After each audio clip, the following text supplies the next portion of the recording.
In this lesson, we add buttons and pleats to the garment. We will cover the following points: adding smart buttons, adding knife pleats and inverting pleats, adjusting grid size.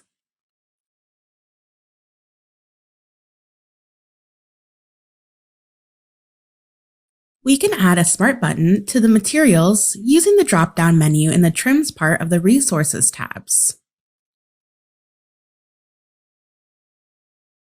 This is the default button, but we can find additional buttons in the libraries.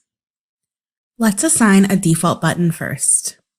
Using the Assign tool, we click the desired location for the button.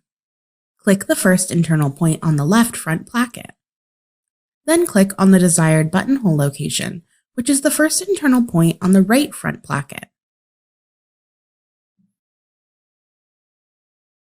Dress to simulate the button.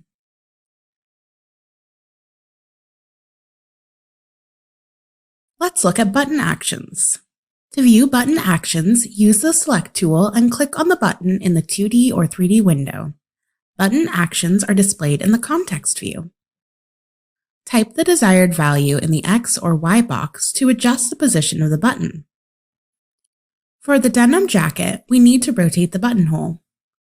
To rotate the buttonholes, adjust the rotation values in the context view or use the gizmo.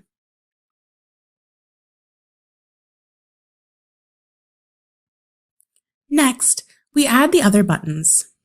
To begin, we measure the distance from the first to the next point. To do this, we use the Insert tool. Then from the drop-down, we select Measure. The Measure tool allows us to measure the distance between 2 points. The Measure tool behaves like a pen tool. We click the first point, then click the second point. Then click the Escape key. The measurement is displayed on the screen. With the Select tool, we click on the first button. Then we click on Clone by Offset in the context view. Input the measurements that were displayed previously in the Y field. We need 7 copies. Click Apply.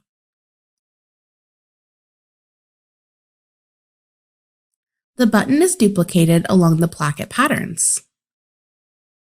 We need to delete the existing temporary stitch. Now we allow the garment to simulate. We can decide whether we want the button image to display as unbuttoned or buttoned. Let's unbutton it. We unbutton the first button. Now we dress the garment to view the changes.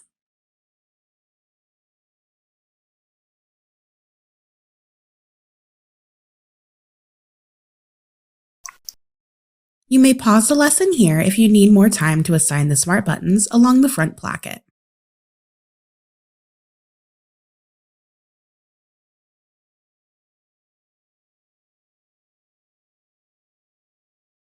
Next, we add pleats to the front bodice, back bodice, and sleeve patterns.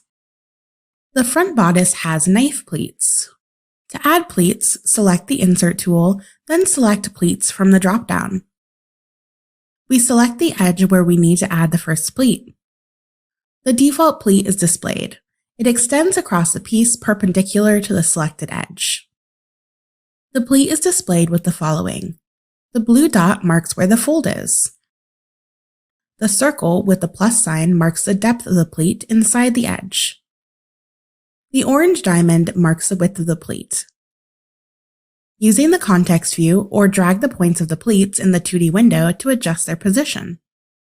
In the 2D window, we can drag the blue dot to move the pleat fold, drag the orange diamond to widen or narrow the pleat, drag the circle with the plus sign to reposition the pleat.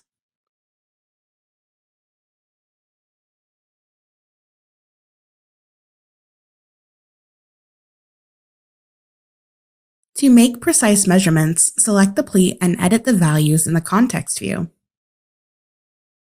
Position indicates the distance of the pleat from the corner point to the orange diamond. Depth is the measurement of the dotted line of the pleat. And width is the measurement between the orange diamonds. According to the pattern, the pleat is folded towards the center front. We view the direction of the pleat fold in the 2D window. The thicker line of the pleat folds above the thinner line. Flip the fold direction in the context view to flip the thick line to the other side. Let's add the second pleat, then adjust its size and position as marked on the pattern.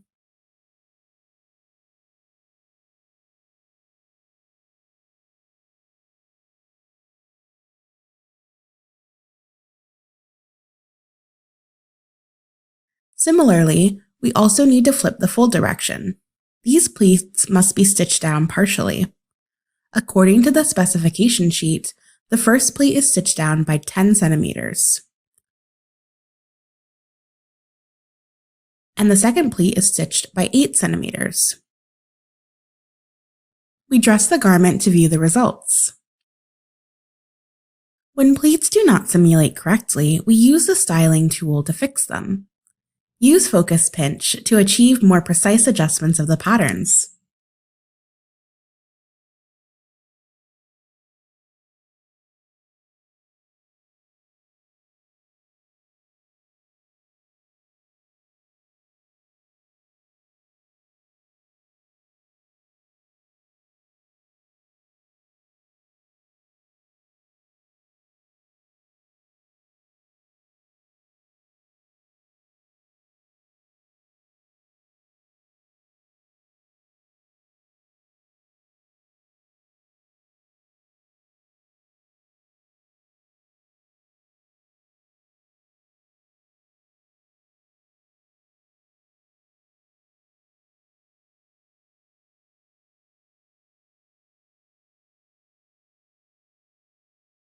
We also uncheck ironed to remove the crease that extends to the hem of the garment.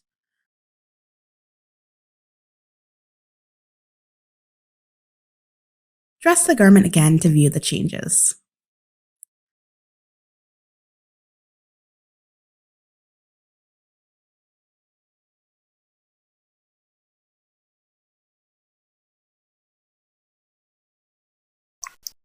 Pause the lesson here if you need more time to add the pleat along the front bodice pattern.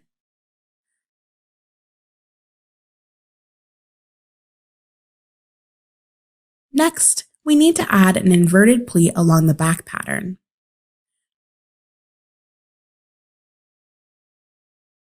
With the knowledge that you have gained, we challenge you to add the pleat on the back pattern. Use the next part of the video to review your steps.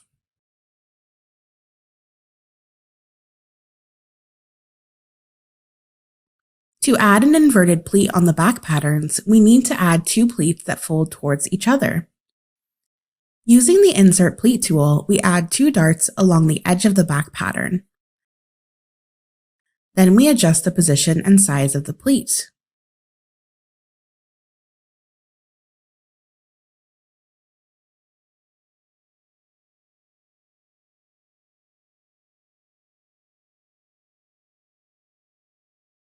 Adjust the pleat alignment according to the internal line markings on the pleat.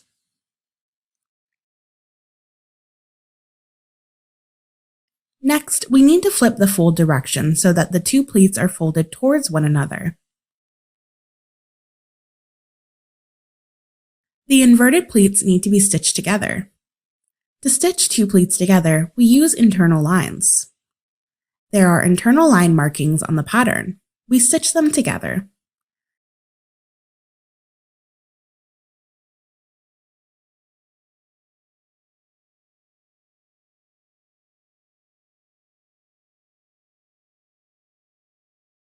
Then uncheck Ironed for both pleats.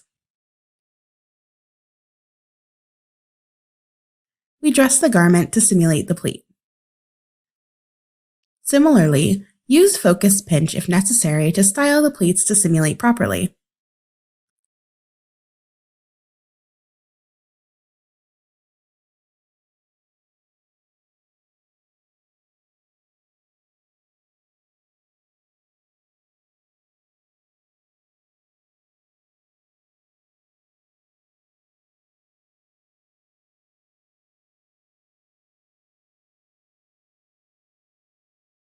For garments with smaller details such as pleats, we may have to adjust the grid size of the garment.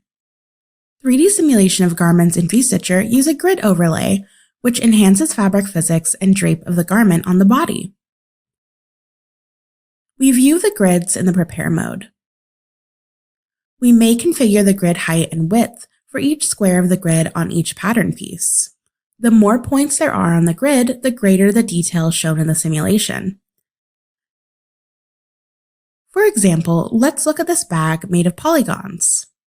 Imagine that the polygons that make up the bag reflect the grid of the garment. On this bag, where the grid is larger, it has fewer points, the curves look edgy and sharp. Whereas, where the grid is smaller, it has more points, the curves and edges are smoother. The same aspect applies to a 3D garment. The bigger the grid, the fewer the points.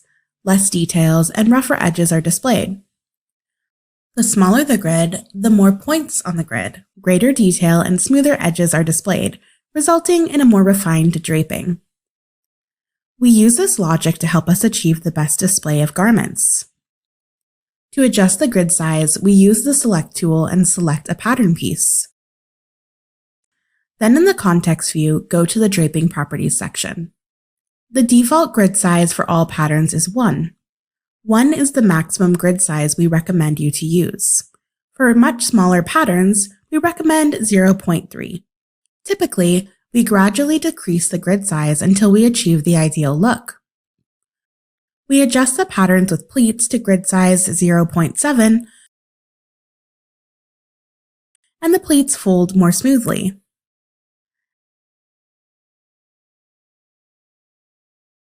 As another example of adjusting grid size, we adjust the grid size of the top front bodice.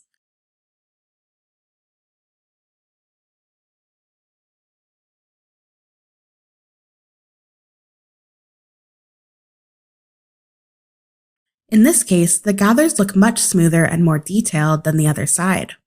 As we work on the garment, you may reduce the grid size of the smaller patterns such as the cuff, sleeve placket, collar, as well as patterns with more details such as gathers or more drapes. For example, the top front bodice pattern. We may use the default grid size for bigger pattern pieces or garments that do not require a simulation of small details. We may change the grid sizes after the garment is complete. This is highly recommended, especially when the garments are more complex, such as puffy jackets. We do so to avoid slow simulation. After the grid size is lowered, use Fast Mode to apply simulation changes. Fast Mode temporarily changes the grid size for all pattern pieces to 1 and displays less details. This speeds up the simulation process. As a result, it is easier to do 3D styling. When you achieve the desired garment simulation, disable Fast Mode to allow patterns to return to the assigned grid sizes.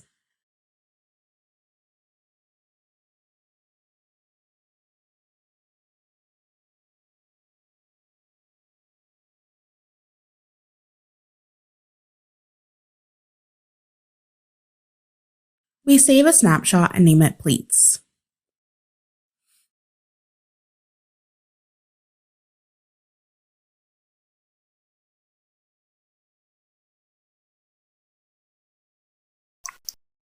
We recommend you take some time and review the materials from this lesson before moving on. Think of ways you can use the tools we have covered to create garments other than a jacket.